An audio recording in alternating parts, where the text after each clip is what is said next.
ఈ rear డిఫాగర్ని press చేసినప్పుడు ఇక్కడ మనకి ఇండికేటర్ ఆన్ అవుతుంది అండ్ మన సైడ్ మిరర్స్ కూడా హీట్ అవ్వడం అయితే స్టార్ట్ అవుతుంది. ఇవి మనకి అప్ టు 50 degrees వరకు హీట్ అవుతాయి అండ్ ఆటోమేటిక్గా ఆఫ్ అయిపోతాయి డిఫాగర్తో పాటు. సో ఈ వీడియోలో మనం ఇది ఎలా ఇన్స్టాల్ చేయాలో చూద్దాం.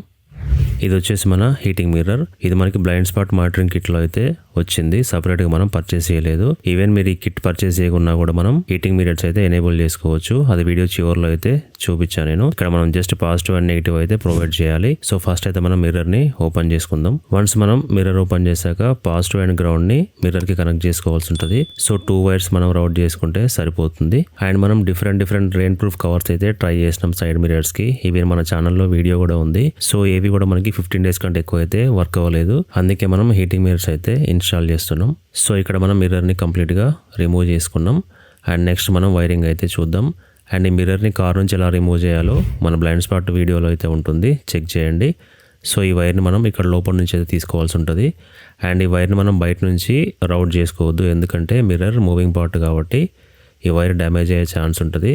సో మనకి ఎక్కడి నుంచి అయితే ఓఎం వైర్ వచ్చిందో ఆ ప్లేస్ నుంచే మన న్యూ వైర్ని కూడా రౌట్ చేసుకోవాలి. వన్స్ మనం వైర్స్ని రౌట్ చేసుకున్నాక ఇలా టేప్ అయితే వేసుకోవాలి. సో మన వైర్స్కి ప్రొటెక్షన్ అయితే ఉంటుంది. సో ఈ 2 వైర్స్కి మిర్రర్ని మనం కనెక్ట్ చేయాలి. నెక్స్ట్ మనం మిర్రర్ని రీఇన్స్టాల్ చేసుకొని హీటింగ్ మిర్రర్ని కనెక్ట్ చేసి చెక్ చేద్దాం వర్క్ అవుతుందా లేదా. సో ఇక్కడ మనం మిర్రర్ని అయితే రీఇన్స్టాల్ చేసుకున్నాం. సో ఈ 2 వైర్స్కి మనం మిర్రర్ని కనెక్ట్ చేద్దాం. ఈ హీటింగ్ మిర్రర్ని మనం రౌట్ చేసుకున్న వైర్స్కి కనెక్ట్ చేసి టెస్ట్ చేద్దాం వర్క్ అవుతుందా లేదా.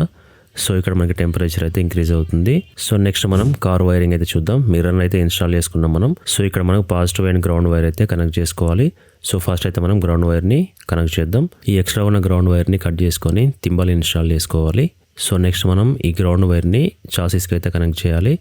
సో ఇక్కడైతే మనం గ్రౌండ్ వైర్ని కనెక్ట్ చేసుకున్నాం. నెక్స్ట్ మనం పాజిటివ్ వైర్ని కూడా కనెక్ట్ చేసుకోవాలి. సో ఇక్కడ ఈ పాజిటివ్ వైర్ని డ్రైవర్ సైడ్ అయితే మనం రౌట్ చేసుకోవాలి. సో దానికైతే మనకి ఎక్స్ట్రా వైరింగ్ అయితే కావాలి. ఇక్కడ ఈ వైర్ లూమ్ అయితే యూజ్ చేస్తున్నా. ఈ వైర్ లూమ్లో మనకి 4 వైర్స్ అయితే ఉన్నాయి. సో ఈ రెడ్ వైర్ని అయితే మనం యూజ్ చేద్దాం.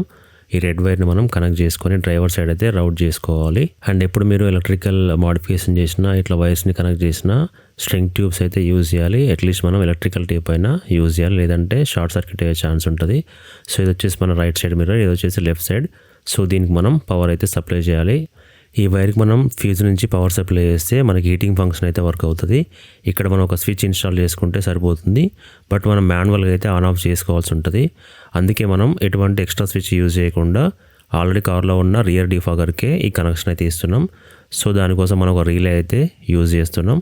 సో అది కూడా మనం నెక్స్ట్ డిస్కస్ చేద్దాం ఎలా ఇన్స్టాల్ చేయాలో. ఈ వైర్ అయితే మీరు గుర్తుపెట్టుకోండి. నెక్స్ట్ మనం డిఫాగర్ నుంచి అయితే కనెక్షన్ తీసుకుందాం. రియర్ డిఫాగర్ నుంచి మనం సిగ్నల్ వైర్ తీసుకోవాలంటే ఈ ప్యానెల్ని ఓపెన్ చేసుకోవాలి. ఇక్కడే మనకి రియర్ డిఫాగర్ సంబంధించిన వైర్స్ అయితే ఉంటాయి.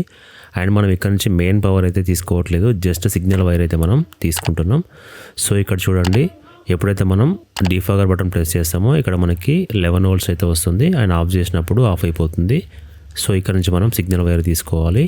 ఇది జస్ట్ సిగ్నల్ వైర్ మాత్రమే. ఇక్కడ నుంచి మన మిర్రర్స్కి అయితే పవర్ సప్లై అవ్వదు. మిర్రర్స్కి మనకి ఫ్యూజ్ నుంచే పవర్ సప్లై అయితే ఉంటుంది. ఇది జస్ట్ మనకి సిగ్నల్ వైర్. ఎప్పుడైతే మనం రియర్ డిఫాగర్ బటన్ ప్రెస్ చేస్తామో ఇక్కడ నుంచి మనకి సిగ్నల్ వెళ్తుంది. సో రీలే మనకి మిర్రర్స్కి పవర్ సప్లై అయితే చేస్తుంది. బట్ ఇక్కడ నుంచి మాత్రం మనం మెయిన్ పవర్ అయితే ఇవ్వకూడదు. వైర్స్ అయితే హ్యాండిల్ చేయలేవు అంత పవర్ని, షార్ట్ సర్క్యూట్ అయ్యే ఛాన్స్ ఉంటుంది. సో ఇక్కడ నుంచి మనం సిగ్నల్ వైర్ అయితే తీసుకున్నాం. నెక్స్ట్ మనం ప్యానెల్ అయితే రీఇన్స్టాల్ చేసుకుందాం. ఈవెన్ మనం ఈ డిఫాగర్ వైర్ని డాష్బోర్డ్ దగ్గర నుంచి కూడా కనెక్ట్ చేసుకోవచ్చు, బట్ వైర్ కట్ చేయాల్సి ఉంటుంది. అందుకే ఇక్కడ నుంచి తీసుకున్నా. ఈ డిఫాగర్ సిగ్నల్ వైర్ని మనం ఫ్యూజ్ బాక్స్ దగ్గరికి అయితే రౌట్ చేసుకోవాలి. ఆల్రెడీ మనకి ఎక్స్ట్రా వైరింగ్ అయితే అవైలబుల్లో ఉంది. సో దీనికైతే నేను కనెక్ట్ చేశాను. మీరు ఎక్స్ట్రా వైర్ అయితే రౌట్ చేసుకోవాల్సి ఉంటుంది. నెక్స్ట్ మనం సిగ్నల్ వైర్ని టెస్ట్ చేద్దాం.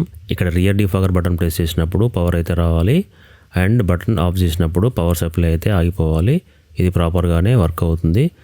అండ్ ఇది వచ్చేసి మన 5 pin రీలే. ఇది జస్ట్ మనకి స్విచ్ లాగా అయితే వర్క్ అవుతుంది. ఇది main power source 12 volts fuse నుంచి అయితే వస్తుంది. ఇది సిగ్నల్ వైర్ మన డిఫాగర్ నుంచి అయితే తీసుకున్నాం. ఇది నెక్స్ట్ మనం గ్రౌండ్ వైర్ చాసిస్ కనెక్ట్ చేయాలి. అండ్ ఫైనల్గా ఇది వచ్చేసి మన అవుట్పుట్ వైర్. ఇక్కడ నుంచి మనం మిర్రర్స్కి అయితే పవర్ సప్లై చేస్తాం. అండ్ ఈ రీలే ఏం చేస్తుందంటే జస్ట్ మనకి స్విచ్ లాగా అయితే వర్క్ అవుతుంది. ఈ సిగ్నల్ వైర్తో మనకి రీలే ఆన్ అవుతుంది, బట్ మెయిన్ పవర్ మాత్రం మనకి ఫ్యూజ్ నుంచి వెళ్తుంది. సో అవుట్పుట్ వైర్ని అయితే మనం మిర్రర్స్కి కనెక్ట్ చేస్తున్నాం. నెక్స్ట్ మనం ఒక ఇండికేటర్ లైట్ని అయితే ఇన్స్టాల్ చేసుకుందాం. ఇక్కడ నేను ఈ లైట్ అయితే ఇన్స్టాల్ చేస్తున్నా, ఎందుకంటే మనకి మిర్రర్స్ ఆన్లో ఉన్నాయా ఆఫ్లో ఉన్నాయా తెలుసుకోవడానికి అయితే ఈ ఇండికేటర్ అయితే యూజ్ అవుతుంది. అండ్ ఈ ఇండికేటర్కి 2 వైర్సే ఉంటాయి. జస్ట్ మనం ప్లస్ అండ్ మైనస్ అయితే ప్రొవైడ్ చేయాలి. అది కూడా మనం రిలే అవుట్పుట్ నుంచి అయితే తీసుకుంటాం. ఇక్కడ నేను సాకెట్ కూడా ఇన్స్టాల్ చేసుకున్నా, మనకి డిస్కనెక్ట్ చేసుకోవడానికి ఈజీగా ఉంటుంది. ఈ వైట్ వైర్ వచ్చేసి పాజిటివ్ వైర్, బ్లాక్ వచ్చేసి గ్రౌండ్. అండ్ ఈ పాజిటివ్ని రిలే అవుట్పుట్కి అయితే కనెక్ట్ చేసిన, అండ్ బ్లాక్ వైర్ని గ్రౌండ్కి అయితే కనెక్ట్ చేసిన. ఇన్స్టాలేషన్ అయితే అయిపోయింది. సో ఇక్కడ మనం రియర్ డీఫాగర్ బటన్ ప్రెస్ చేస్తే ఇండికేటర్ అయితే ఆన్ అవుతుంది. అండ్ మన మిర్రర్స్ కూడా హీట్ అవ్వడం అయితే స్టార్ట్ అయింది. సో ఇవి హీట్ అవ్వడానికి 60 నుంచి 100 సెకండ్స్ అయితే తీసుకుంటుంది. మ్యాక్సిమం వచ్చేసి మనకి 50 డిగ్రీస్ వరకు హీట్ అవుతుంది. అండ్ ఇవి మన డీఫాగర్తో పాటు అయితే ఆఫ్ అయిపోతాయి. మనం మాన్యువల్గా అయితే ఆఫ్ చేయాల్సిన అవసరం లేదు. సో మోస్ట్లీ ఎవ్రీ 10 to 12 మినిట్స్కి ఒకసారి ఆన్ ఆఫ్ అయితే అవుతూ ఉంటాయి. నెక్స్ట్ మనం హీటింగ్ ప్యాడ్స్ గురించి అయితే చూద్దాం. ఇవి వచ్చేసి mirror heating pads. So already existing మిర్రర్స్లో అయితే మనం ఈ హీటింగ్ ప్యాడ్స్ని ఇన్స్టాల్ చేసుకోవచ్చు. ఇవి ఈబేలో అయితే అవైలబుల్లో ఉన్నాయి. వీటి కాస్ట్ వచ్చేసి around 2000 rupees including custom charges. So already existing మిర్రర్లో మనం వీటిని ఇన్స్టాల్ చేసుకోవచ్చు. మిర్రర్ బ్యాక్ సైడ్ మనం ఈ ప్యాడ్స్ని స్టిక్ చేసుకోవాలి. సో దానికోసం అయితే మనం ఈ బ్లాక్ ఫ్రేమ్ని హీట్ గన్తో రిమూవ్ చేసుకోవాల్సి ఉంటుంది. రిమూవ్ చేసుకుని బ్యాక్ సైడ్ అయితే ఈ ప్యాడ్స్ని స్టిక్ చేసుకోవాలి. ఇవి వచ్చేసి మనకి యూనివర్సల్ ప్రోడక్ట్, ఏ కార్కైనా మనం ఇన్స్టాల్ చేసుకోవచ్చు. ఈ బ్లాక్ ఫ్రేమ్ని రిమూవ్ చేసేటప్పుడు కొంచెం కేర్ఫుల్గా అయితే రిమూవ్ చేసుకోవాలి.